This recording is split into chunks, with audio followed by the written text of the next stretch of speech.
n'importe quelle prophétie qu'elle concerne l'église entière, qu'elle concerne l'humanité, qu'elle concerne l'individu que tu es, en général, entre le temps où Dieu parle et le temps où Dieu doit accomplir la prophétie, dans cet intervalle-là, c'est là que Satan travaille pour détruire la foi des gens. Notre Père Céleste, nous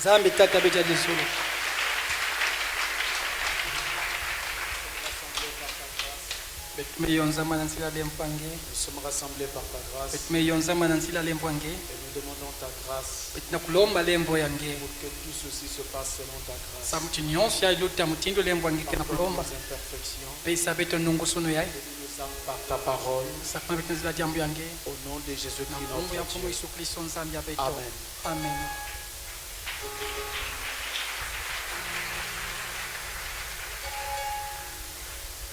Je vous salue tous au nom du Seigneur Jésus-Christ. Je vois qu'il fait très chaud et nous allons essayer également de ne pas vous retenir longtemps.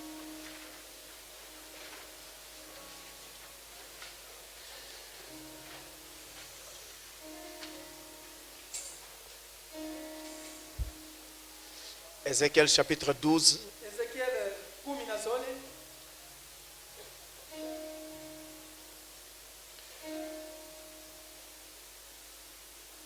Disons encore un mot au Seigneur. À toi, Seigneur, nous recommandons ce moment maintenant. Puisse ta parole être une bénédiction pour nos âmes. Au nom de Jésus-Christ. Amen. Ézéchiel 12, nous lisons les 6 premiers versets. Versets 1 à 6. La parole de l'Éternel me fut adressée en ces mots. Fils de l'homme, tu habites au milieu d'une famille de rebelles qui ont des yeux pour voir et qui ne voient point, des oreilles pour entendre et qui n'entendent point, car c'est une famille de rebelles.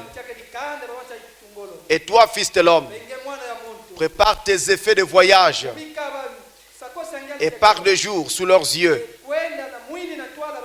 Pars en leur présence du lieu où tu es pour un autre lieu. Peut-être verront-ils qu'ils sont une famille de rebelles. Sors tes effets comme des effets de voyage, de jour sous leurs yeux. Et toi, pars le soir en leur présence, comme partent des exilés. Sous leurs yeux, tu perceras la muraille et tu sortiras tes effets par là. Sous leurs yeux, tu les mettras sur ton épaule et tu les sortiras pendant l'obscurité. Tu te couvriras le visage et tu ne regarderas pas la terre, car je veux que tu sois un signe pour la maison d'Israël. Amen. Dieu bénisse sa parole. Merci pour vous asseoir. Nous sommes au chapitre 12 d'Ézéchiel à présent. Et aujourd'hui, dans ce chapitre 12, nous allons parler sur l'exil imminent. L'exil imminent. C'est toujours la prophétie d'Ézéchiel. Et dans ce chapitre 12, le Seigneur va nous montrer comment l'exil, ou plutôt la captivité de son peuple d'Israël, était maintenant imminente. Avant cela, je voudrais vous rafraîchir la mémoire en lisant cette citation de Frère Branham que nous avons déjà lue au début de notre enseignement. J'y reviens pour que cela ne vous quitte pas l'esprit. La brochure L'imitation du christianisme. Le 20 janvier 57, au paragraphe 59. Frère Branham dit ici, l'imitation du christianisme. Il dit, ici Ézéchiel le prophète monte et il voit le jour où nous vivons. Oh, quelle est escalade sur l'échelle de Jacob pour voir d'avance ce qui arrivera. Et il redescend l'annoncer. Et les dernières années, les 2000 dernières années, alors qu'Ézéchiel a vécu 6 à 800 ans avant la venue de Christ. Ce qui m'importe dans ce passage, et j'y reviens, parce que Frère Branham dit, Ézéchiel a vu les derniers jours, et dans sa prophétie, il parle sur ce qui arrive dans les derniers jours. Amen. Ça, c'est Frère Branham qui le dit. Ézéchiel a vu les événements qui doivent arriver dans les derniers jours. Et il parle dans sa prophétie de ces événements-là qui doivent intervenir dans les derniers jours. Alors, quoique physiquement, il s'adresse à Israël, mais spirituellement, Ézéchiel parle au sein des derniers jours. À ceux qui seront manifestés dans les derniers temps. Pour leur montrer ce qui va arriver de leur époque. Et il commence au verset 1 de ce chapitre 12 en disant, c'est Dieu qui lui dit, fils de l'homme, tu habites au milieu d'une communauté, d'une famille de rebelles. Une famille de rebelles. À l'époque d'Ézéchiel, les gens ne le croyaient pas. Et si vous faites un parallèle avec les temps de la fin, et bien au temps de la fin, les gens vont aussi nier et railler le prophète. À cette époque-là, ils avaient placé leur confiance dans le roi et dans les murs de Jérusalem. Ils se disaient que la muraille de la ville les protégera. Alors était né en eux un sentiment de sécurité et de l'incrédulité. Alors finalement, ils sont devenus rebelles. Rebelles. Eh bien, écoutez bien. À cette époque-là, ils étaient aveugles. Et ils étaient sourds. Quelqu'un qui ne voit pas. Et en même temps, il n'entend pas. Si tu lui dis quelque chose, il ne te comprendra pas. Si tu fais un geste ou tu mimes quelque chose, il ne le verra pas. Et donc du coup, il agira selon sa propre volonté. Et donc, il ira à l'encontre de ce que tu veux qu'il fasse.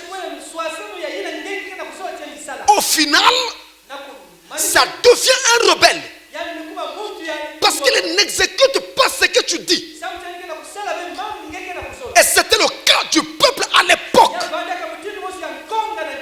Et notez que dans toute la Bible, particulièrement dans le Nouveau Testament, nous avons plusieurs passages qui disent que celui qui a des oreilles pour entendre, entende.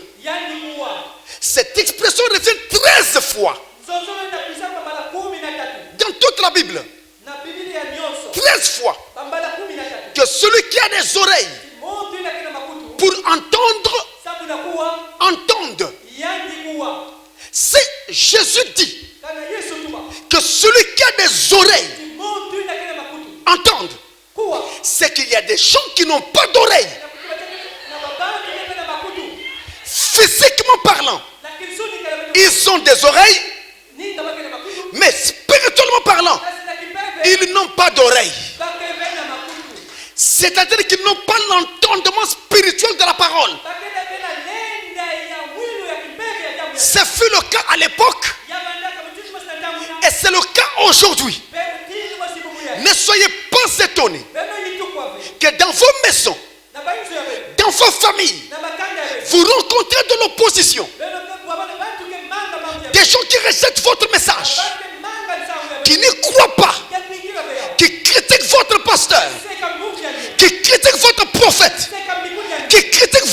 l'église, qui critiquent votre foi, ils n'ont pas l'entendement que vous avez.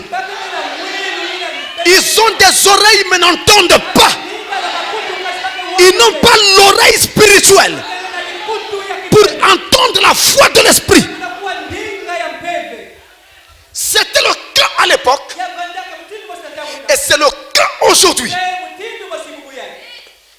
J'étais en train de me dire à moi-même, je pensais que je connaissais la Bible. Mais depuis que j'ai commencé à enseigner sur Ézéchiel, je me suis rendu compte qu'il y avait un volet qui me manquait. C'est ce que Ézéchiel est en train de nous montrer. Ce volet résume la Bible entière. Et je vous dis, si vous comprenez très bien tout ce que nous sommes en train de montrer sur Ézéchiel, automatiquement, vous comprendrez le livre des rois. Vous comprendrez le livre des chroniques. Vous comprendrez le livre de Jérémie. Vous comprendrez Ésaïe. Vous comprendrez Agé. Vous allez comprendre Malachie. Tous ces livres-là vous seront ouverts. Si vous comprenez ce que nous sommes en train de montrer dans Ézéchiel. Parce que la prophétie donnée par ces différents prophètes, eh bien, se marie avec ce que Ézéchiel dit. Alors, à cette époque-là, étant donné que le peuple était vraiment endurci, il ne lisait pas la parole de Dieu. Ce n'était plus leur affaire. Ceux des Judéens qui se trouvaient déjà en captivité espéraient rentrer très vite à Jérusalem. Ceux qui étaient restés à Jérusalem mettaient leur confiance dans le mur de la ville et dans le roi de l'époque. Alors ils se disaient qu'ils étaient en sécurité. Et du coup, le message d'Ézéchiel ne passait pas. Ils s'y opposaient. Ils étaient rebelles au message d'Ézéchiel. Et donc, le fait qu'ils ne priaient pas assez et qu'ils ne lisaient plus la parole de Dieu, alors Dieu était obligé d'utiliser des mimes pour leur parler. Il a donc demandé à Ézéchiel d'exécuter une pantomime. Donc des gestes, des attitudes pour traduire des sentiments, des idées, mais sans avoir à parler. Et Dieu se disait, peut-être au moins comprendront-ils en voyant les gestes. Et Ézéchiel va mimer sa prophétie. Parce que Dieu voulait qu'il soit un signe pour Israël. À cette époque-là, le roi qui se trouvait à Jérusalem s'appelait Sédécias. Au moment où Ézéchiel est en train de donner sa prophétie, le roi s'appelle Sédécias. Et Ézéchiel donne sa prophétie en mimant. Et Dieu lui dit, je vais faire quelque chose par toi. Peut-être au moins que ces Judéens comprendront. Alors prépare tes effets de voyage. Fais des effets comme si tu partais en voyage. En d'autres termes, sors tes biens de première nécessité, mets-les dans des bagages et prépare-toi à partir.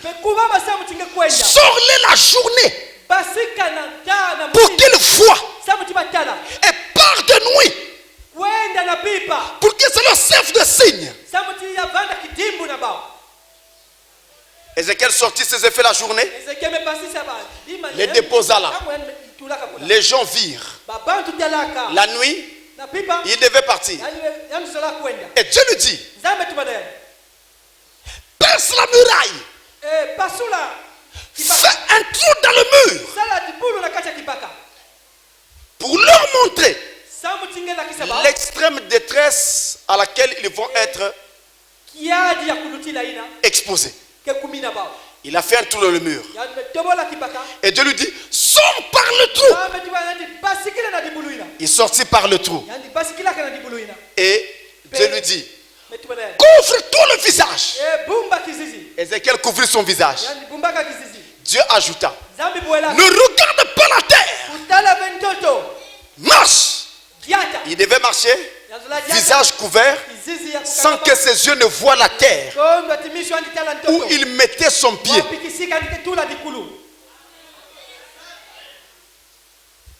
Et vas-y. Alors mes frères, cette prophétie en particulier concernait non seulement toute la Judée, mais concernait aussi de façon particulière le roi qu'ils avaient à l'époque.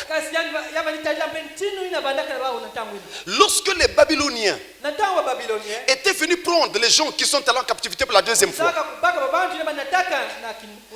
dans le lot duquel il y avait Ézéchiel et le roi Joachim, eh bien Joachim n'avait jamais été démis de ses fonctions. Donc officiellement il était toujours roi, mais il était en exil. Et voilà que Sédécias a pris le trône. C'est pourquoi tout au long du chapitre 12, Ézéchiel ne l'appelle pas roi. Ézéchiel l'appelle prince, parce qu'il gouvernait. Mais le premier n'était pas encore démis de ses fonctions. Et qu'est-ce qu'on dit? Dieu dit à Ézéchiel, sors tes effets de voyage, les effets de première nécessité. Vous avez déjà tous assisté lorsqu'il y a des crises dans le monde. Comment les gens prennent leurs produits de première nécessité pour s'enfuir. C'est ce qu'Ézéchiel fit. Ça, c'était pour montrer qu'il devait partir en exil très bientôt. Il partait très bientôt en captivité. Et Dieu dit à Ézéchiel, fais un trou dans le mur pour montrer qu'ils seront assiégés. Ils ne sauront pas fuir par les portes. Et pour s'échapper, il y en a qui feront des trous dans les murs de leur maison pour chercher à fuir, ou même sur la muraille de la ville pour chercher à fuir. Et Dieu leur dirait, Dieu leur disait, vous serez comme des fouillards. Après il dit à Ézéchiel, couvre-toi le visage. En d'autres termes, va incognito. Va comme si on fait en sorte qu'on ne te repère pas. Va en cachette. Lorsqu'il y a crise et qu'il faut fuir, on ne fuit pas à découvert. On fuit en se cachant. C'est ce que Dieu disait à Ézéchiel de mimer, parce que les Juifs devaient se soumettre. Ils devaient être soumis à cela. Et il lui dit, ne regarde pas la terre et avance. Ça concernait Sédécias. Ceci lui est arrivé lorsque cette prophétie s'est accomplie. N'allons pas loin. Regardez. Toujours dans le chapitre 12, verset 9 jusqu'à 13. Après, je vais vous montrer l'accomplissement. Verset 9 à 13, il est dit, chapitre 12 d'Ézéchiel.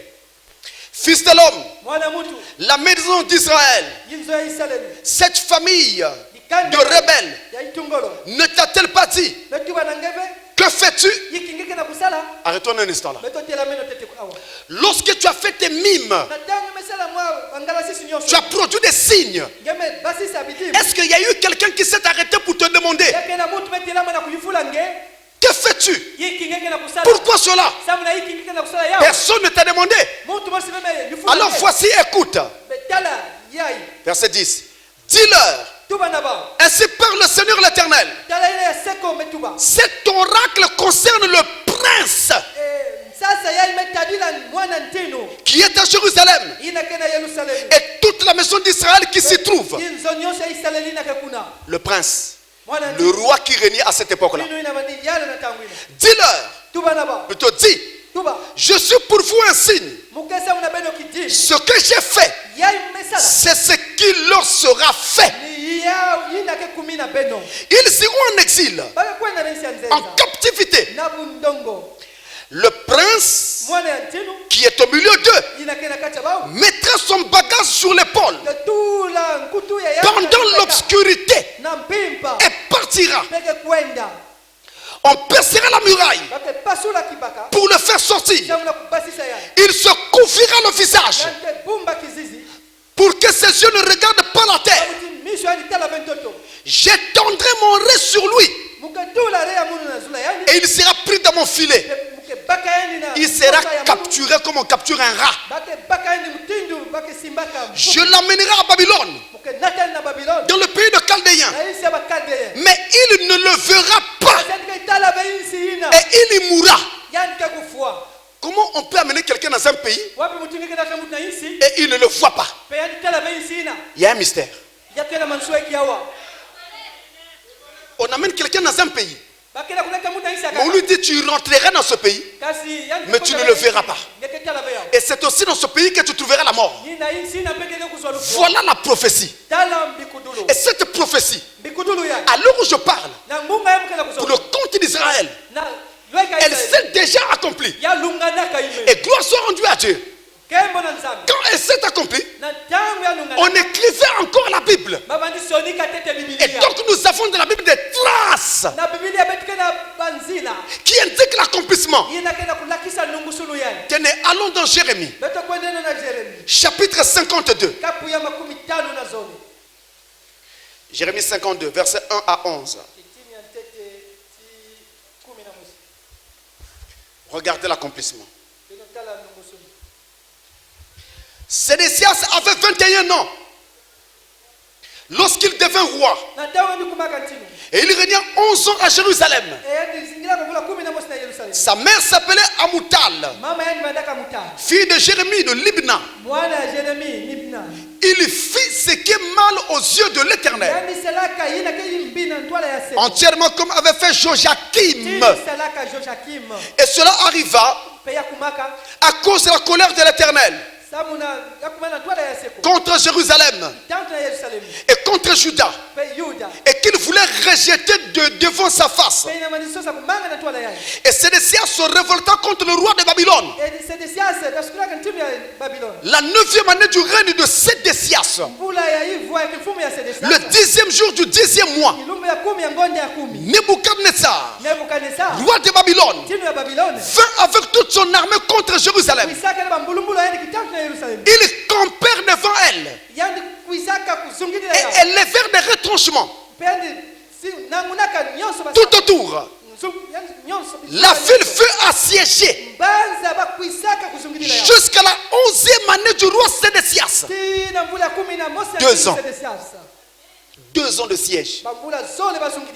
Le 9e jour du 4e mois, la famine était forte dans la ville, forte. 2 ans d'embargo, de siège. La famine a eu fait son effet. Il n'y avait pas de pain pour le peuple du pays. Alors la brèche fut faite à la ville et tous les gens de guerre s'enfuirent.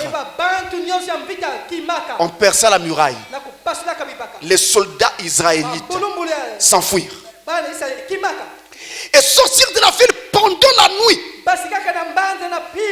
par le chemin de la porte entre les 2 murs, près du jardin du roi, tandis que les Chaldéens environnaient la ville. Les fouillards prirent le chemin de la plaine, mais l'armée des Chaldéens poursuivit le roi et ils atteignirent Sédécias dans les plaines de Jéricho, et toute son armée se dispersa loin de lui. Ils saisirent le roi et le firent monter vers le roi de Babylone à Ribla.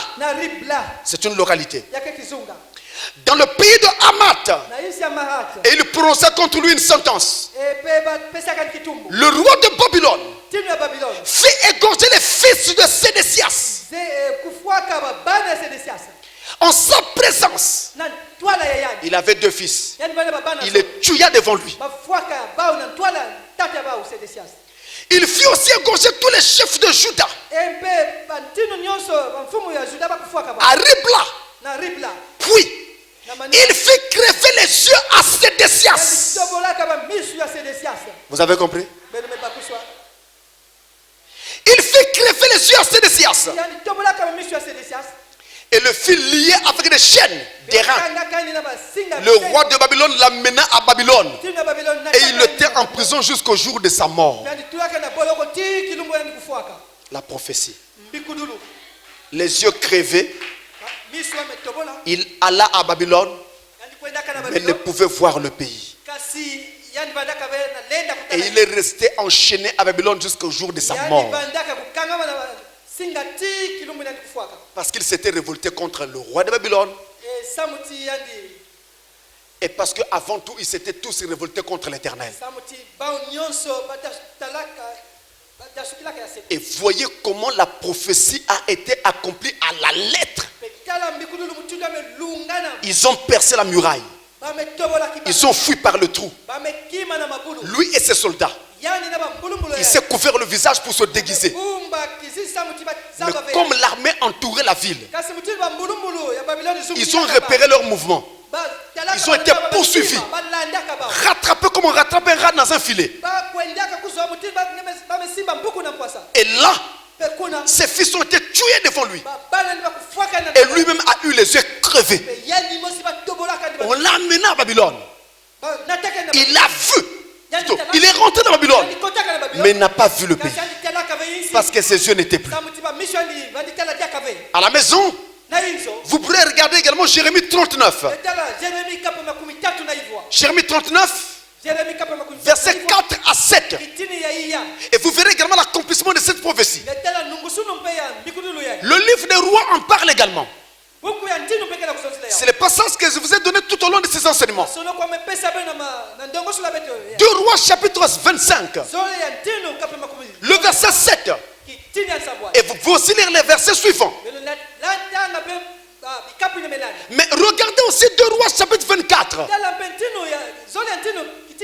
À partir du verset 8 jusqu'au verset suivant. Ça parle de l'accomplissement de cette prophétie pour Israël.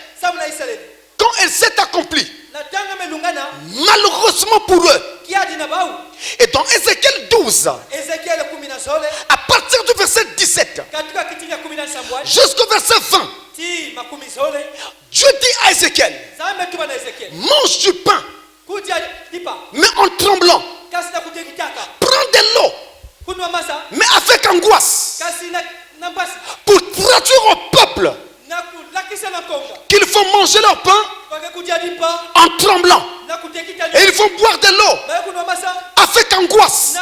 Quand je vais accomplir cette prophétie, et c'est ce qui fut fait lorsque les Babyloniens entrèrent dans la ville. Maintenant mes frères, il y a eu un problème. En attendant que cette prophétie s'accomplisse, ça s'est déjà accompli. Mais entre le moment où Ézéchiel a donné sa prophétie et le moment où la prophétie s'est accomplie, dans cet intervalle, il y a eu beaucoup de raisonnements. Beaucoup de raisonnements. Et c'est là que j'attire votre attention. Allons dans Ézéchiel 12, versets 22 à 25. C'est là que j'attire votre attention.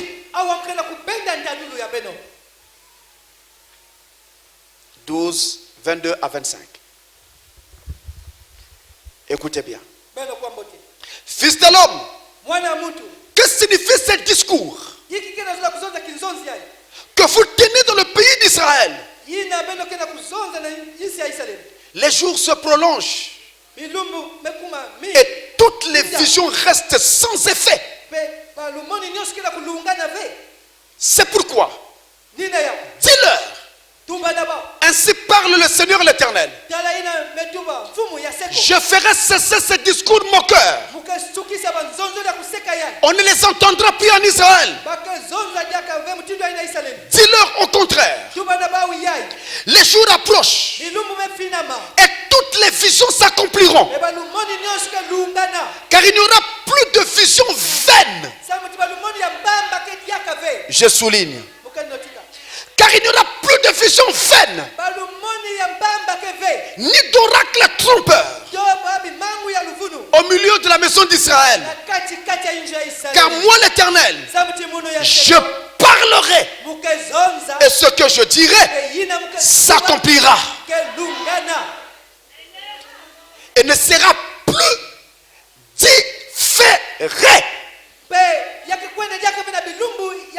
Oui, de vos jours, famille de rebelles, je prononcerai une parole et je l'accomplirai, dit le Seigneur l'Éternel.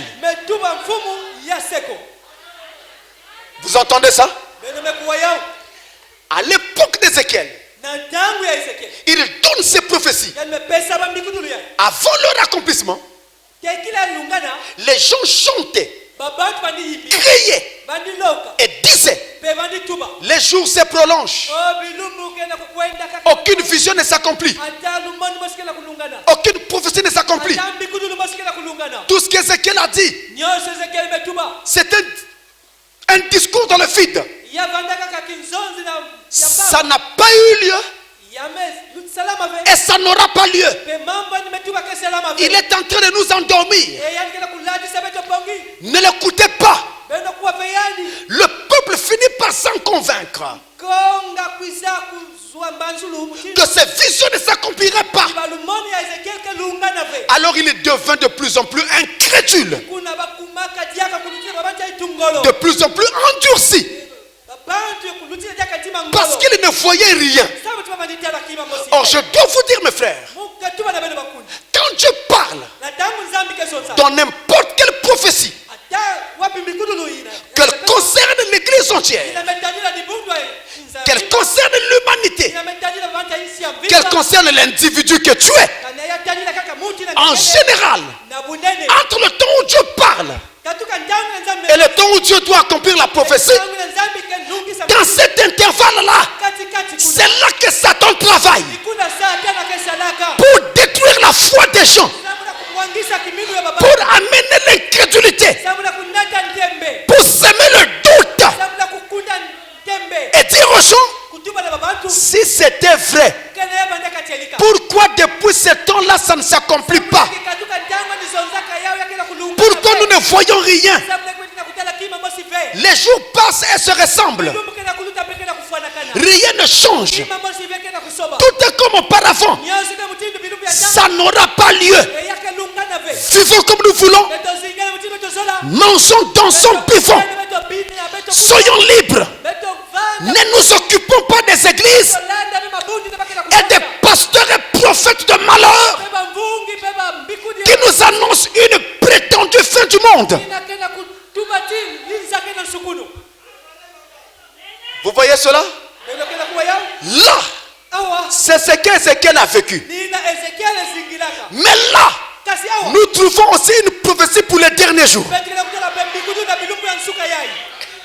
Ézéchiel l'a vécu en ce temps-là. Mais c'est en même temps une prophétie pour aujourd'hui. Je voulais prendre la Bible dans 2 Pierre chapitre 3. 2 Pierre 3, versets 1 à 4. Il est écrit: voici déjà, bien-aimés, la seconde lettre que je vous écris. Dans l'une et dans l'autre, je cherche à éveiller par des avertissements votre saine intelligence, afin que vous vous souveniez des choses annoncées d'avance par les saints prophètes et du commandement du Seigneur et Sauveur, enseigné par vos apôtres, sachant avant tout que dans les derniers jours, il viendra des moqueurs avec leur raillerie, marchant selon leur propre convoitise et disant: où est la promesse de son avènement? Car depuis que les pères sont morts, tout demeure comme dès le commencement de la création. Vous entendez ça? Ézéchiel l'a fait déjà annoncer que dans les derniers jours, il viendra des moqueurs qui se moqueront de vous, qui se moqueront de nous, qui se moqueront de la prophétie et qui diront qu'elle ne s'accomplira pas.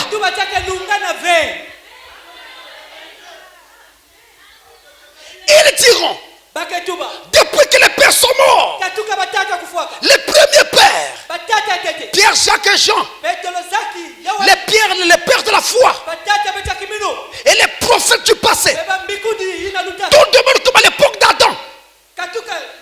Il y a un matin, un soir, les jours ne changent pas. Et il n'y a rien qui bouge. Cette promesse-là est fausse. Le Christ ne reviendra pas. Il n'y a pas un Christ qui reviendra. Ils sont allés très loin dans ces derniers jours, jusqu'à dire aux gens que Christ n'a jamais existé. Il n'a même jamais existé. Et il y en a d'autres qui ont dit: nous ne nions pas qu'il ait existé, mais seulement il n'a jamais ressuscité. Non. On lui avait fait boire une drogue qui l'avait endormi et après il l'avait réveillé. Voilà ce que Satan a fait dire aux gens. Et même les hommes de science racontent de telles choses.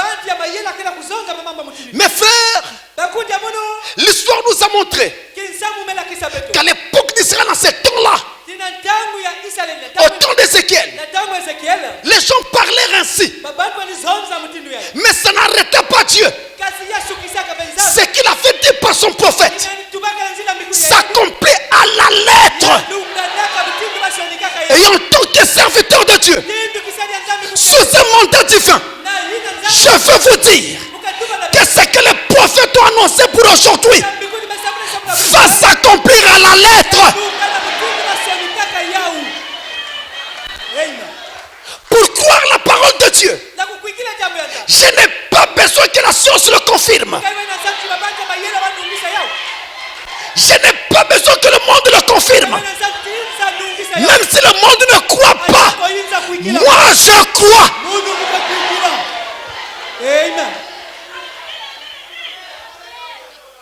Et je veux que vous sachiez que l'incrédulité de l'homme n'arrête pas Dieu. Ça n'arrête que l'incrédule lui-même. Tu avais dit à Noé: Noé, fais-toi une arche de bois. Entre dans cette arche. Je vais envoyer la pluie sur la terre. Et je vais détruire la terre entière. Les gens ont dit en ce temps-là: ce n'est pas possible. Parce que jamais pluie n'était tombée du ciel. À cette époque-là, la pluie ne tombait pas. Il n'y avait pas de pluie. Pas de pluie du tout. Et autre chose, ils ont dit: nous aurions bien voulu croire Noé, mais quand il fait son arche, le bois que son Dieu lui dit de prendre est un bois spongieux. Ça laisse passer l'eau. On veut bien le croire, mais là nous comprenons qu'il est fou. Mes frères, traitez-moi de fou, traitez-moi d'insensé, mais je parle au nom du Seigneur. Tout ce que je vous ai dit va s'accomplir. Il y avait un secret. Dieu avait dit à Noé de prendre le bois de gopher faire sponger ses fleurs, mais de prendre aussi un autre bois, le bois d'acacia. On retirait la sève de ce bois-là, on devait le jeter sur le gopher, et ça traversait le gopher de l'extérieur à l'intérieur, et ça scellait le gopher à l'extérieur et à l'intérieur. Alors le gopher pouvait traverser le jugement. Le gopher était scellé 2 fois. Il était scellé en dedans et scellé en dehors. C'est comme ça qu'il traversait le jugement. Vous avez dit, pasteur, pourquoi l'enlèvement n'a pas encore lieu? Mais nous ne sommes pas encore scellés 2 fois. Nous devons être scellés en dedans, mais nous devons être scellés en dehors. Au dedans, nous avons déjà le Saint-Esprit, mais au dehors, nous sommes encore dans cette chair. Quand la chair changera, quand la chair sera scellée, ça sera le départ pour la maison.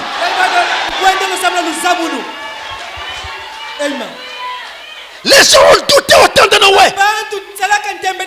Mais quand la pluie est tombée, ils étaient là, les premiers à crier à Noé. Noé, ouvre-nous la porte. Noé, ouvre-nous la porte. Mais ils ne savaient pas une chose. Ce n'est pas Noé qui avait fermé la porte. C'était Dieu. Et aujourd'hui, la porte est encore ouverte par le même Dieu. Mais quand la porte va se refermer, plus personne ne recevra le Saint-Esprit. L'incrédulité de l'homme n'arrêtera jamais Dieu. Les moqueurs sont arrivés dans ces derniers jours. Et ils ont dit, où est la promesse de son avènement? Suivez-moi bien. Suivez-moi bien. Je prends leurs propres mots. Les mots employés par les critiques. Ils n'ont pas dit où est la promesse de ça venu. Mais ils disent où est la promesse de son avènement. L'avènement du Seigneur n'est pas la venue du Seigneur. L'avènement du Seigneur est un signe avant-coureur annonçant que le Seigneur vient. L'avènement du Seigneur, c'est la manifestation du Fils de l'homme. Dieu, dans une chair humaine, discernant les pensées des gens. Alors je parle aux élus. Avez-vous vu ceci dans ce temps de la fin? Avez-vous vu quelqu'un qui tournait les doigts à l'assemblée pour discerner les pensées des gens?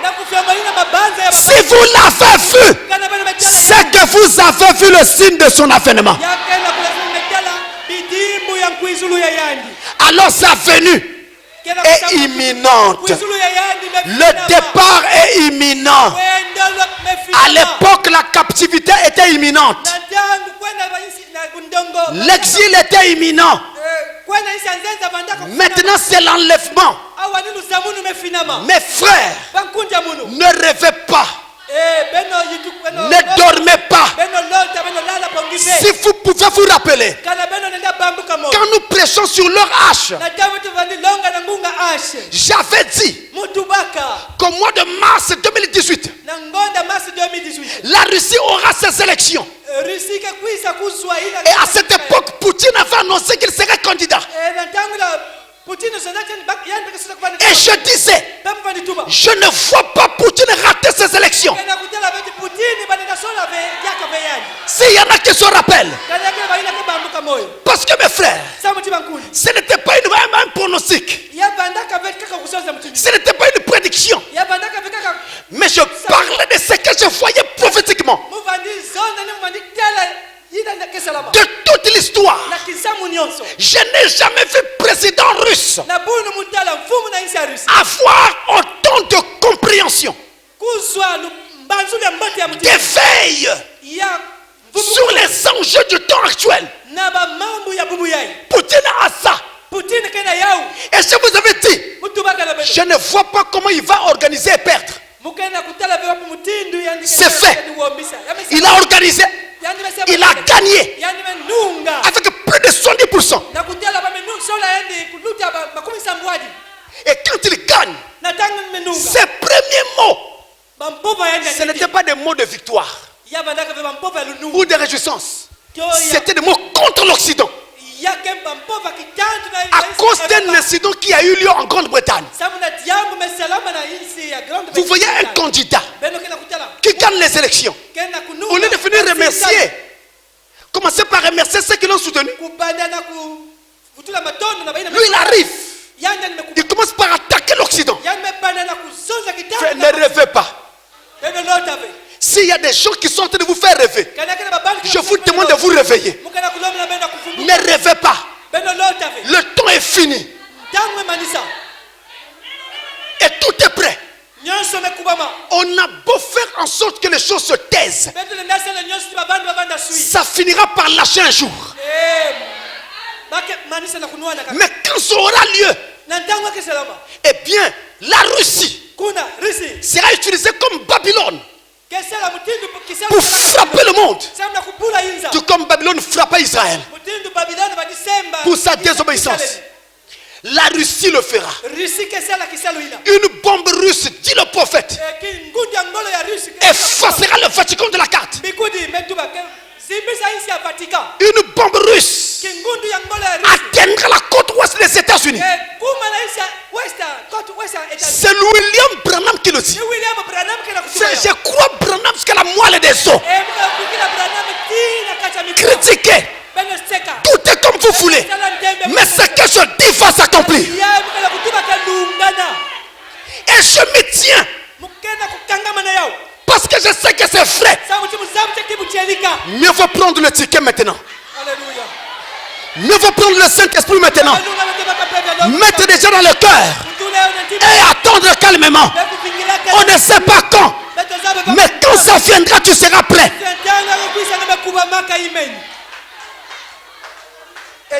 Et d'ailleurs, Ézéchiel nous dira la suite. Dans Ézéchiel, on parle de la 3e guerre mondiale. Quand je vais arriver là, je vais damer. Quand je vais. Ça y est là. Je vais vous prendre les pays, les noms, tout est là. Et d'ailleurs, maintenant, vous voyez, les coalitions se forment déjà. On voit la Russie et la Chine et la Syrie se marier, s'allier. On voit les Européens et les Américains s'allier. Que se passe-t-il? Mais étudiez l'histoire des guerres. Première guerre mondiale, deuxième guerre mondiale. Vous verrez que la même chose est en train de se répéter. Alléluia. Et nous chrétiens, nous sommes avisés. Et nous disons au peuple de se préparer pour le départ. À l'époque de Noé, le monde était détruit par l'eau. Alors l'arche était une solution. On entrait et ça flottait sur l'eau comme un bateau. Mais à notre époque, c'est le feu qui est promis. Il n'y a rien pour échapper au feu. Même vos bunkers ne tiendront pas. Ce qu'il nous faut pour échapper au feu, c'est de quitter l'endroit où il y aura le feu. Et que fera Dieu? Il nous enlèvera de la terre avant que le feu n'éclate. C'est ça la promesse. Et c'est de cette promesse que Satan se moque. Il rit. Il critique en disant que ça n'aura pas lieu. Mes frères, à l'époque d'Ézéchiel, quand il donne sa prophétie, elle ne s'accomplit pas aussitôt. Mais c'était quoi? La patience de Dieu. pour attendre que les uns et les autres se répandent. Ça a arrêté la colère de Dieu. Aujourd'hui, que Dieu arrête un moment. Il attend un peu. Il diffère certains événements. Le problème est où? C'est la patience de Dieu pour donner aux gens l'occasion de se repentir, d'être baptisés et de recevoir le Saint-Esprit. Or, les gens ne comprennent pas cela. Ils pensent que cette patience veut dire que ce que les prophètes ont dit et ce que Pasteur Francis dit, c'est de l'amusement. Voilà ce qu'ils pensent. Alors que c'est la patience de Dieu. C'est la patience de Dieu.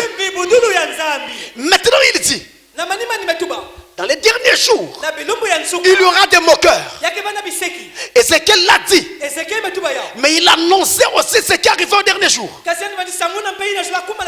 Il a dit pour son époque, annonçant en même temps cette prophétie de 2 Pierre 3. La venue des moqueurs au temps de la fin. Quand vous voyez les gens dans les bus, dans les écoles, dans les lieux de travail, dans les quartiers, se moquer de vous parce que vous êtes chrétien, se moquer de vous ma soeur parce que vous portez des longues jupes, des longues robes. Ne vous en faites pas. Il y a un adage qui dit, rira mieux qui rira le dernier. En mettant ta longue jupe, ma soeur, tu ne perds rien. Au contraire, tu gardes ton respect. Le respect de ta personne, ta dignité. Tu n'es pas fardé. Tu n'es pas maquillé. Une femme fardée maquillée, c'est un dessin animé.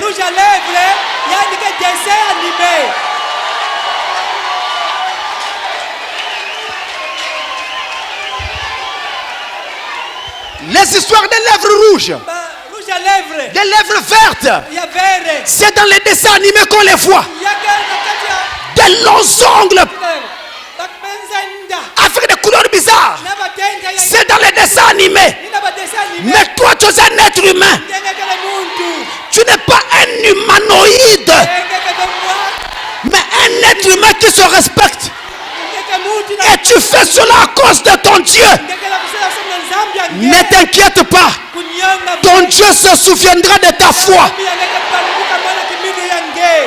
Je voudrais vous dire, il y a plusieurs messages qu'on est en train de me donner où on montre le départ soudain et secret. Et il y a des gens qu'on est en train de montrer qui restent. Je les vois là devant moi. Moi, je vous invite à vous examiner vous-même, à mettre au clair toutes les choses. Un jour, vous arriverez ici. Vous vous asseyez. Vous attendez le culte. Ça ne commence pas. Vous attendez le pasteur. Il n'est pas là. Vous attendez le diacre. Il n'est pas là. Je commence à regarder. Mais l'heure du culte est passée. Qu'est-ce qui se passe-t-il? Tu as raté l'enlèvement.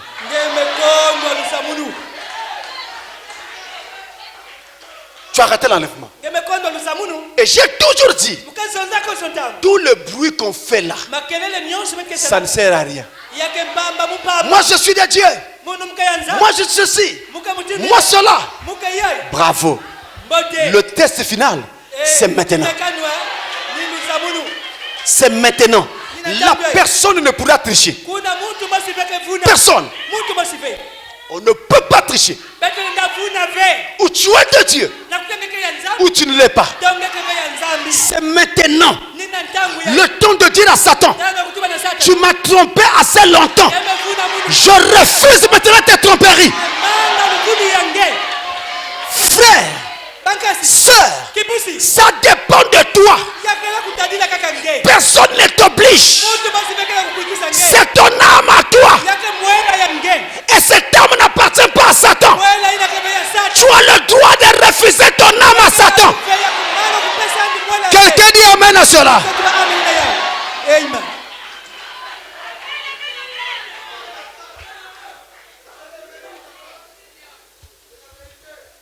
On remet un peu le texte qui était là tout à l'heure. Verset 23-25 là. De Ézéchiel 12. Suivez ça. Avant de terminer, je termine là. Il y a deux petites choses que je voudrais encore vous montrer. C'est prophétique. Je le prends à l'écran avec vous.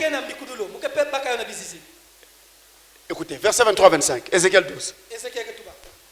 C'est pourquoi, dis-leur, je lis doucement, dis-leur, ainsi parle le Seigneur l'Éternel. Arrêtons-nous un instant là. Ainsi parle le Seigneur l'Éternel. On appelle ça un ainsi dit le Seigneur.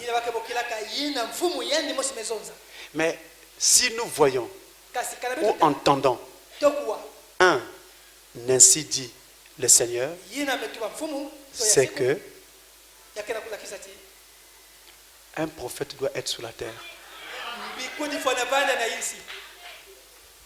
Je ferai cesser ces discours moqueurs. On ne les tiendra plus en Israël. Dis-leur au contraire, les jours approchent et toutes les visions s'accompliront. N'enlevez pas, ne passez pas, retournons un instant là. Toutes les visions s'accompliront. Le plus grand nombre de visions concernant Jésus de Nazareth se sont accomplies lorsqu'il est allé à la croix. Frère dit les 3 à 4 dernières heures de sa vie, c'est là où toutes ces visions se sont accomplies. Pendant tout le temps de sa vie, on ne voyait rien. Mais à la fin, ça s'est accumulé. Toutes les visions, en 3-4 heures, tout s'est accompli. Quand vous pensez qu'il y a encore du temps, on peut faire, on verra. Les choses peuvent s'accélérer brusquement. Et c'est ce qui est prévu. Parce que ça a toujours été ainsi. J'avance. Toutes les visions. Toutes. Même ce qui avait été dit avant. Elles vont s'accomplir. Toutes. Retenez-le. Toutes vont s'accomplir. Car il n'y aura plus de vision vaine. Arrêtons un instant là. Vision vaine. Dieu a-t-il déjà donné une vision vaine? Est-ce que Dieu peut donner une vision vaine? Comment peut-il dire qu'il n'y aura plus de vision vaine? Il y a un mystère là. Il faut fouiller là. Dieu ne peut pas donner une vision vaine. Ce que Dieu dit est vrai et doit s'accomplir. Comment ça sera vain? Suivez bien et vous comprendrez. Il n'y aura plus de vision vaine, ni d'oracle trompeur, de fausses révélations. Il n'y en aura plus. Nous n'aurons plus de fausses révélations. Ça n'existera plus. Dieu parle à Ézéchiel. Dis au peuple, il n'y aura plus de fausses révélations. Il n'y aura plus d'oracle trompeur. Ézéchiel, qu'est-ce que tu veux dire? Au milieu de la maison d'Israël. Car moi l'Éternel, je parlerai. Ce que je dirai s'accomplira et ne sera plus dit, fait, ré.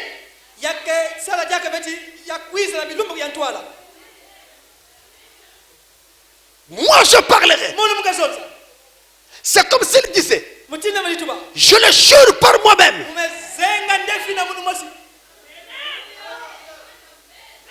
Vous commencez à arriver? Ce que je dirai ne sera plus différé. Le mot différé est trop dur. Trouvons une autre façon d'exprimer la même chose. Différer un événement, c'est ramener cet événement à une autre période. En d'autres termes, c'était par exemple prévu pour aujourd'hui. Nous le ramenons pour demain. Alors on dit que l'événement est différé. En d'autres termes, on trouve un délai pour envoyer cet événement dans le temps. Si l'événement n'est plus différé, alors on peut utiliser le langage que voici. Voici, moi l'Éternel, je parlerai et il n'y aura plus de délai.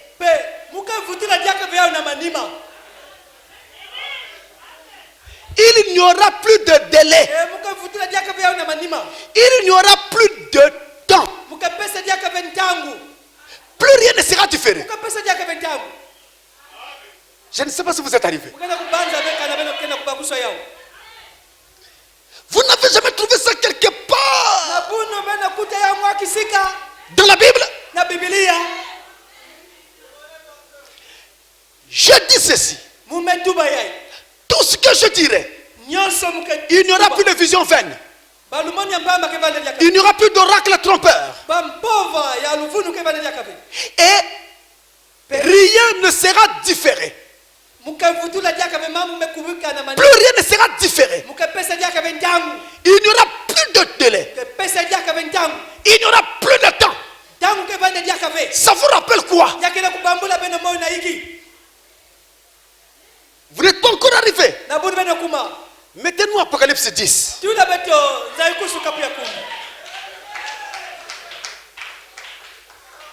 Et regardez comment la prophétie se marie, s'imbrique.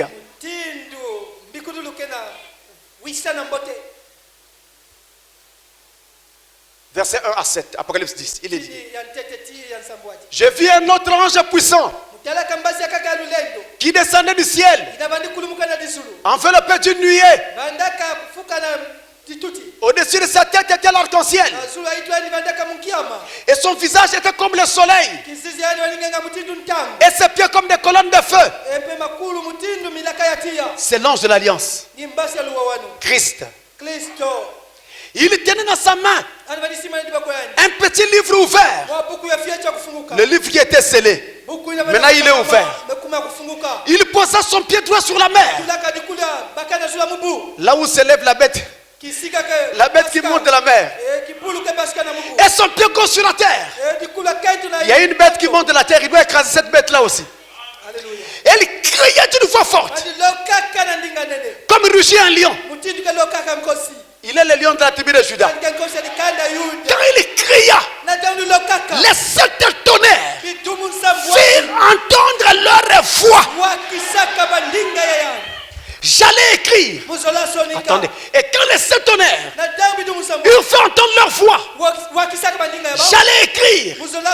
Et j'ai entendu du ciel une voix qui disait: celle seconde les sept tonnerres, elle ne l'écrit pas. Et l'ange que je voyais debout sur la mer et sur la terre leva sa main droite vers le ciel et jura par celui qui vit au siècle des siècles, qui a créé le ciel et les choses qui y sont, la terre et les choses qui y sont, et la mer et les choses qui y sont, qu'il n'y aura plus de...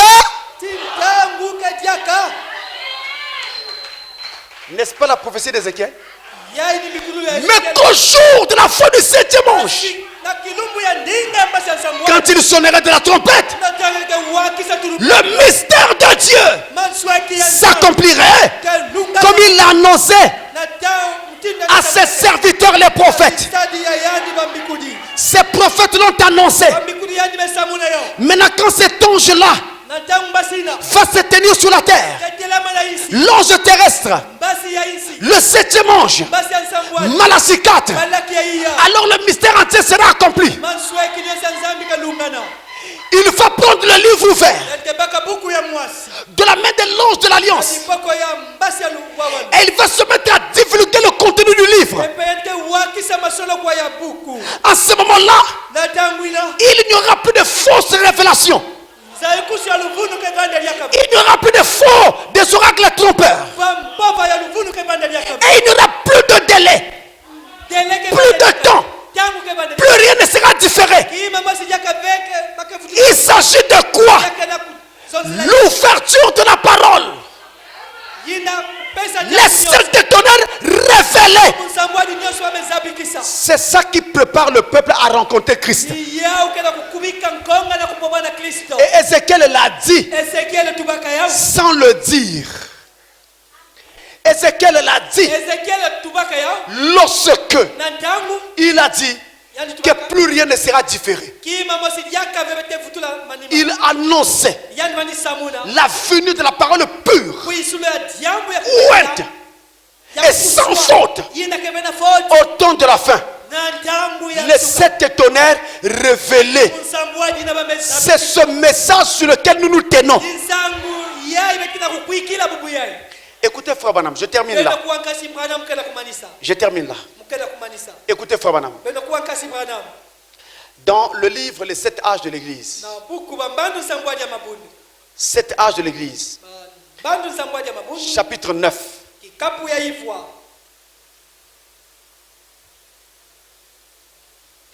Page 319 jusqu'à 320.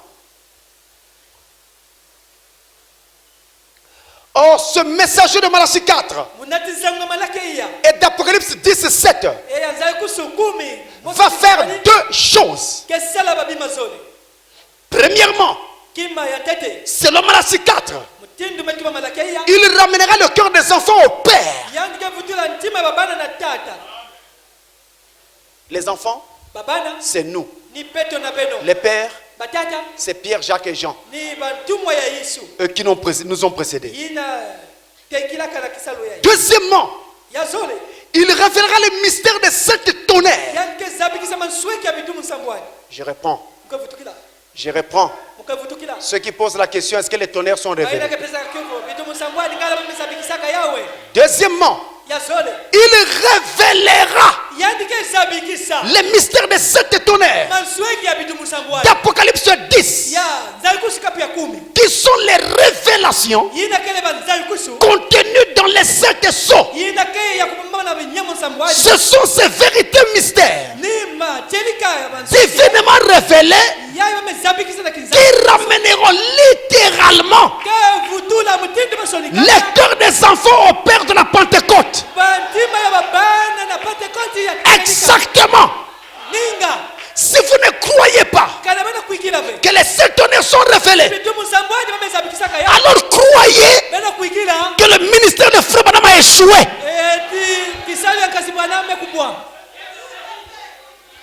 Parce que c'est l'une des choses qu'il devait faire. Révéler les tonnerres. Et je vous dis que c'est révélé. C'est le message du temps de la fin. Et ce sont ces mystères-là qui nous ramènent, nous, littéralement, à la même foi qu'avait les pères. C'est ce que ce message fait. J'ai la même foi que Pierre. Sauf qu'aujourd'hui, ma foi est plus grande que celle que Pierre avait.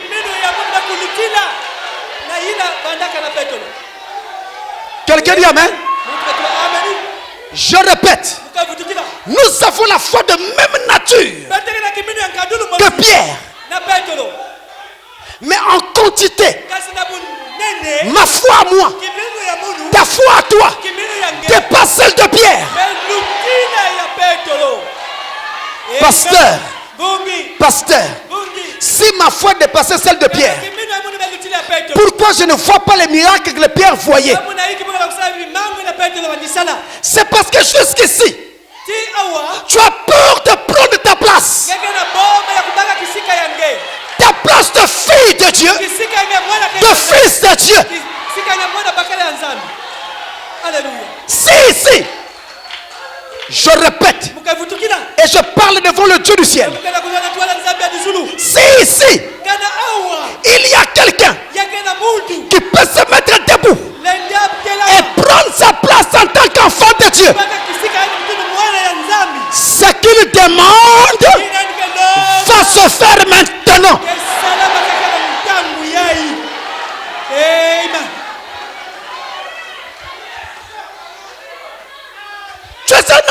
Dieu. Et Satan ne veut pas que tu l'acceptes. Comment il fait? Deux choses. Premièrement, soit il te dit que tu n'es pas enfant de Dieu, et tu entends ces voix-là. Ça martèle, ça martèle, ça martèle. Soit il utilise des fautes qu'il y a dans ta vie, et tu es conscient que tu les as commises. Et lui, il les prend pour dire, si tu étais enfant de Dieu, ça c'est quoi? Ça c'est quoi? Ça c'est quoi? Ça c'est quoi? Maintenant, toi, tu dois dire à Satan, Satan, tu viens en retard. Tu viens en retard. Les 7 tonnerres sont déjà révélés. C'est vrai. J'ai fait ceci. J'ai fait cela. J'ai fait ceci. J'ai fait cela. Mais quand Jésus est mort à la croix, il a payé le prix pour mes péchés passés et pour mes péchés futurs.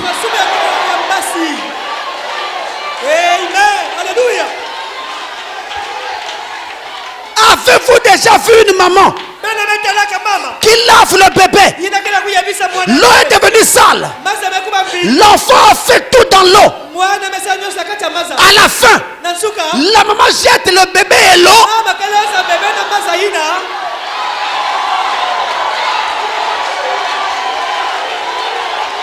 On jette l'eau. On jette l'eau.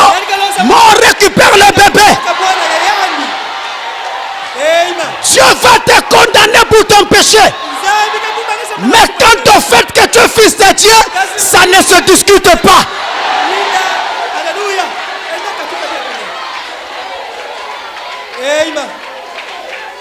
Frère, c'est pourquoi j'ai de l'équilibre. Satan ne viendra jamais me dire que je ne suis pas fils de Dieu. Tu ne seras pas enlevé, il ne pourra pas. J'ai de l'équilibre. Je connais ce que tu as fait de moi. Et tu dois être capable de dire, je connais ce que tu as fait de moi.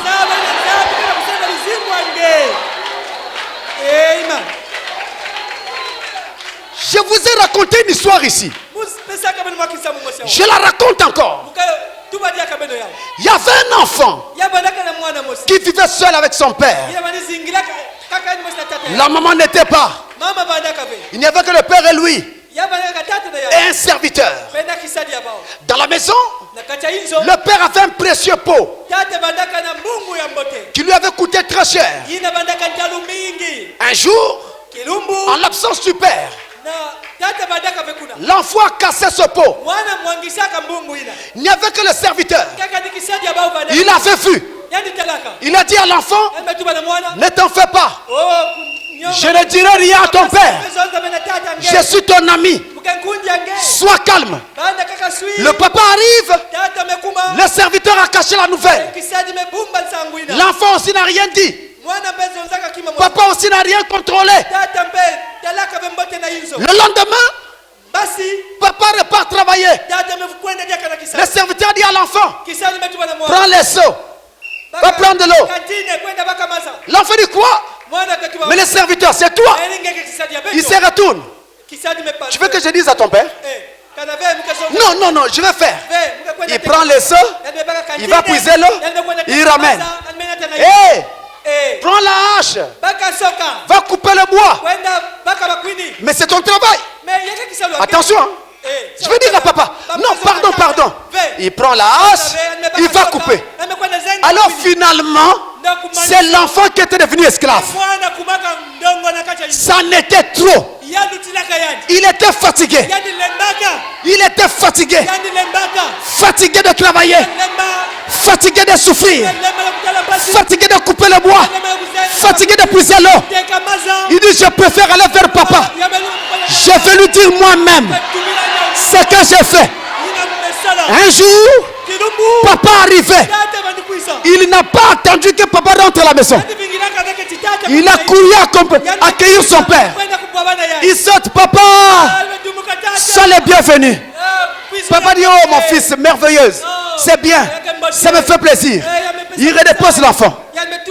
Il dit, papa, attends, j'ai quelque chose à te dire. Qu'est-ce qu'il y a, mon fils? Papa, je suis vraiment désolé. Mais tu vas remarquer qu'à la maison, il y a ton pot qui n'est plus là. C'est moi qui l'avais cassé. J'avais fait une erreur. Pardonne-moi, papa. Il s'attendait à ce que papa se fâche. Papa s'est calmé. Il se retourne. Il regarde son fils. Il dit, mon fils, ça, c'était un pot. Mais toi, tu es mon enfant. Tu es plus que le pot. Je te pardonne. Oublie ça. J'achèterai notre pot. Allons à la maison. Il rentre à la maison. Le lendemain, le serviteur qui ne connaissait pas le secret entre le fils et son père. Il ne connaissait pas le secret. Alors, il dit à l'enfant, viens, va puiser l'eau. C'est ton travail. Je vais dire à papa, va dire. Tu n'as pas peur. Va dire, vas-y. Vas-y. Toi l'accusateur de nos frères, vas-y. Toi qui nous accuses de votre, vas-y. Va accuser. Vas-y. Il est écrit. Maintenant, il n'y a plus de condamnation pour ceux qui sont en Jésus-Christ. Parce que le sang de Jésus les purifie de tout péché. Alléluia. Amen. J'ai fini ma lecture. Dans les mots de Frère Branham, il y a le feu. J'ai fini ma lecture. La page 320, j'ai fini ma lecture. De l'exposé des âges. Je termine là, mes frères. Écoutez ça, je sais que Satan ne veut pas que vous l'entendiez. Mais maintenant, Dieu va vous le faire entendre. Mais je voudrais que chacun dise Amen quand il entendra. Parce que ça, c'est la voix du messager. Quand vous allez dire Amen, la vie qui est dans cette parole viendra en vous. Je vous le garantis. Au nom de Jésus que je sers. Alléluia. Amen. Page 320. Mais considérez également ceci. Ce messager prophète sera dans sa nature et ses manières semblables à Élie et à Jean. Les gens à l'époque de ces messagers prophètes seront comme ceux de l'époque d'Akab et celles de Jean. Et puisque c'est seulement les enfants, c'est seulement les enfants, c'est seulement les enfants dont le cœur sera ramené, c'est seulement les enfants qui écouteront.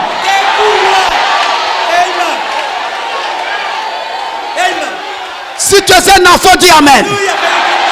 Un enfant de Dieu, dit Amen. À l'époque d'Akab, il n'y a eu que 7000 Israélites de la vraie sémence.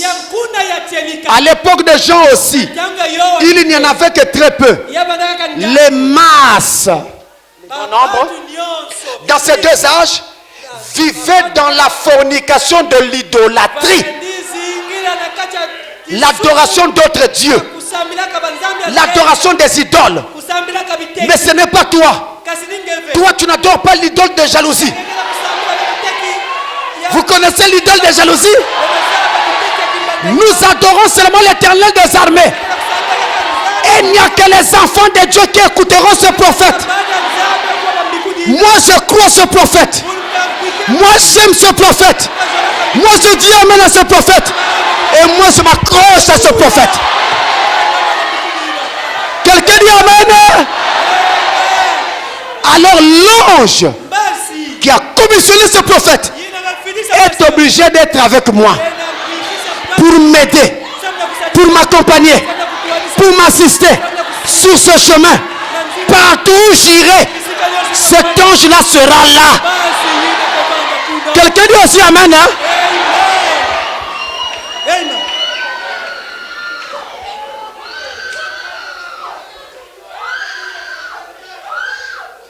Nous sommes le petit nombre. que Dieu sauva à l'époque d'Ézéchiel. Et nous sommes le petit nombre que Dieu sauve en ce temps-ci. Il y a des moqueurs qui se sont levés. Ce n'est pas grave. Ce n'est pas grave. Mais lorsque nous serons de l'autre côté, vous allez remercier Dieu d'avoir eu un pasteur qui vous mettait sur le chemin et qui ne s'arrêtait pas là, mais vous amenait au baptême du Saint-Esprit. Vous allez bénir Dieu pour cela. Oui, aujourd'hui, je sers de libation. Je suis lapidé de toutes parts. Ce n'est pas grave. Je meurs. Ce n'est pas un problème. Mais je meurs afin que vous ayez la vie. Je supporte tout. J'encaisse tout. Je reçois tout. Je suis devenu le diable pour que vous soyez saints. Mais quand l'enlèvement aura lieu, vous vous rendrez compte que je vous disais la vérité. Mes frères, au nom de Jésus, il y a une troisième guerre mondiale qui vient. Et désormais, la prophétie ne tardera plus. Dites-moi, ça fait combien de temps que Trump est au pouvoir là?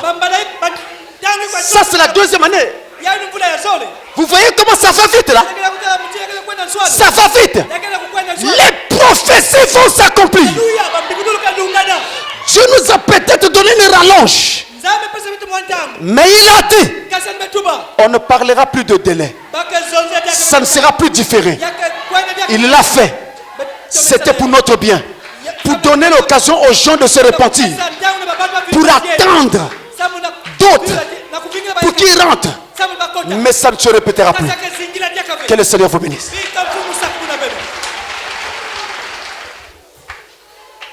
Que ceux qui sont intelligents entendent la voix et prêtent l'oreille.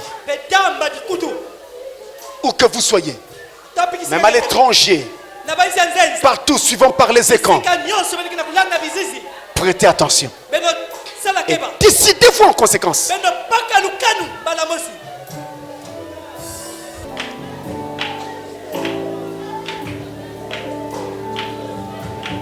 Quel sauveur merveilleux je possède.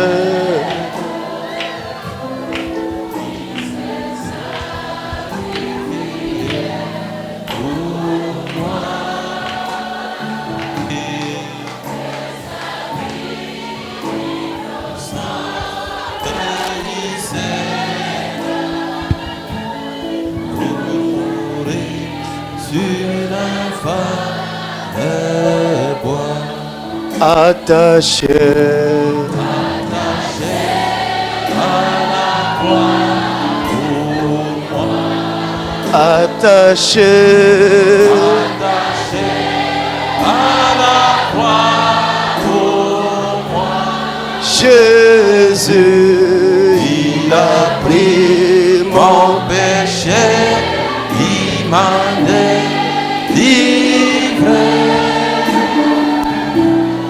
Attaché à la croix. Que chacun parle au Seigneur. Parlez-lui.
Maintenant, celui qui aimerait qu'on se souvienne de lui de la prière va lever juste sa main pendant que nous allons prier. Seigneur Jésus-Christ, nous voici dans ta présence, Seigneur, avec nos mains levées. Signe de la foi, de l'adhésion de notre foi en tout ce que tu viens de nous dire ce matin, Seigneur. Que la parole soit sévère ou pas, c'est pour notre salut, Seigneur. Et nous disons Amen à cette dernière. L'apôtre Pierre pouvait dire: à qui d'autre irons-nous? C'est toi, Seigneur Jésus, qui as les paroles de la vie. Le monde est corrompu. L'orgueil de l'homme a atteint son apogée. Éternel Dieu, la fin du monde est là. Et tu nous as dit ce matin qu'il n'y aura plus de délai. S'il te plaît, Seigneur, ne permets pas que mon frère ici, ma soeur que voici, ne soit exilé en ta présence, Seigneur. Mais rapproche-nous de plus près, de telle sorte que, Seigneur Jésus, si jamais on l'internait le pas dans le péché, dans la mondanité, la vanité, choses qui sont à l'origine ou qui peuvent être à l'origine de cet exil, maintenant, Seigneur, nous revenons vers toi. Nous tournons nos regards vers toi, Seigneur. Le prophète nous a conseillé de tourner nos regards vers le Seigneur Jésus. Ainsi, nous les tournons, ô Dieu. Au lieu d'être exilés, Seigneur, mais que nous puissions entrer en toi et toi en nous, Seigneur. Que cette identification avec ta parole, Seigneur, puisse nous faire vomir le péché, puisse nous faire vomir l'incrédulité, Seigneur, puisse nous faire vomir la haine, puisse nous faire vomir tout ce qui est du monde, Seigneur Jésus, afin que ce qui n'existait plus en nous puisse exister, Seigneur, tel que l'amour, oh Dieu, la patience, Seigneur, la bonté, éternel Dieu d'amour, la tempérance, la foi, la vertu, que le monde te voie par nous, Seigneur. Que ceux qui veulent voir la guérison miracle, qu'ils puissent venir, Seigneur, oh Dieu, la voir par nous, Père. Ceux qui veulent voir la guérison divine, ceux qui veulent voir des choses que tu faisais autrefois, puissent les voir par nous. Et c'est ce que tu veux maintenant. Maintenant même, Seigneur, tu frappes sur la porte de chaque cœur. Tu veux faire ton entrée dans chaque âme. Oh Père, là où il y avait l'entêtement, que l'obéissance s'installe. Là où il y avait l'indifférence, Père éternel, que l'humilité s'installe, Père éternel. Afin que les portes de nos cœurs soient grandement ouvertes. Que tu puisses faire ton entrée ce matin.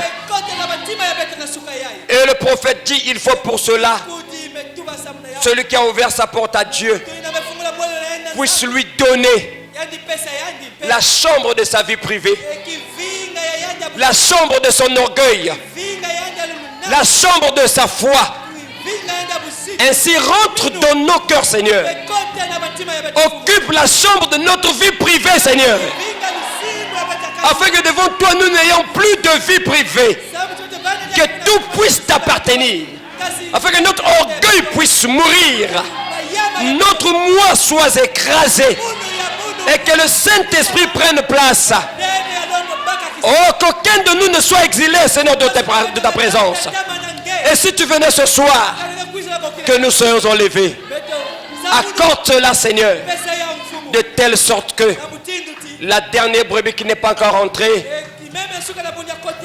puisse faire son entrée en te voyant dans nos vies.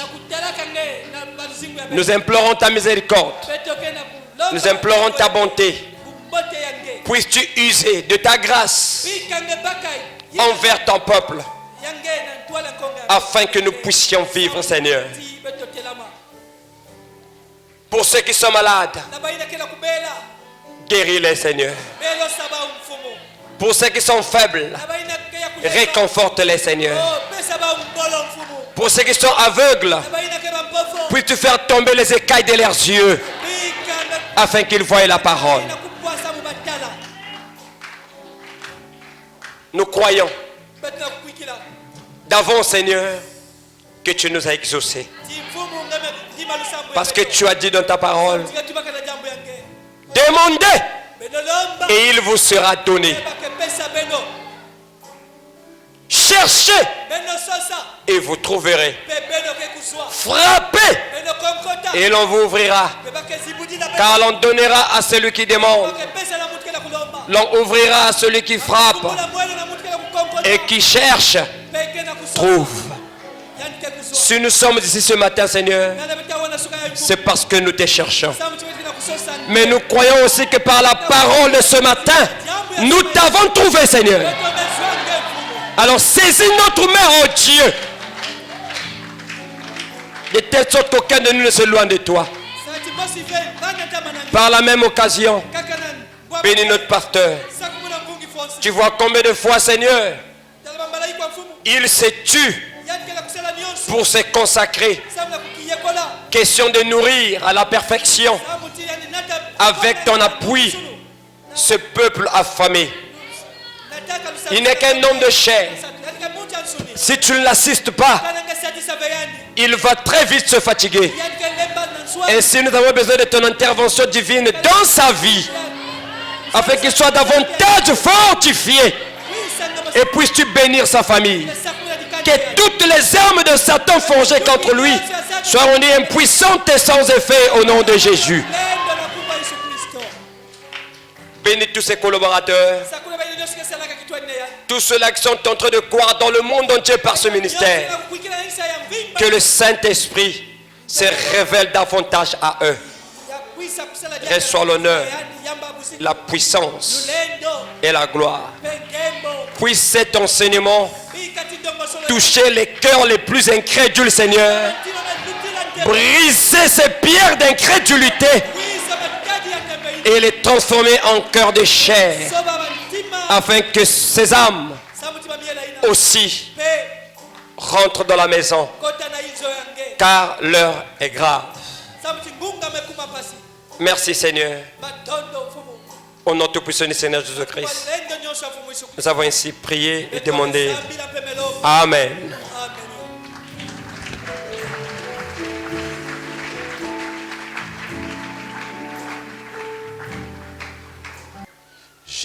Jésus-Christ, notre Sauveur, préparé pour nous la cité de la nouvelle, le Jérusalem. Jésus-Christ, notre Sauveur, préparé pour nous la cité de la nouvelle, le Jérusalem. La terre est vieille avec ses montagnes. La terre est vieille et n'est plus si belle. Jésus-Christ, notre Sauveur, préparé pour nous. Oui, la cité de la nouvelle, le Jérusalem. Oui, la terre est vieille avec ses montagnes. La terre est vieille, elle n'est plus si belle. Jésus-Christ, notre Sauveur, préparé pour nous la cité de la nouvelle Jérusalem.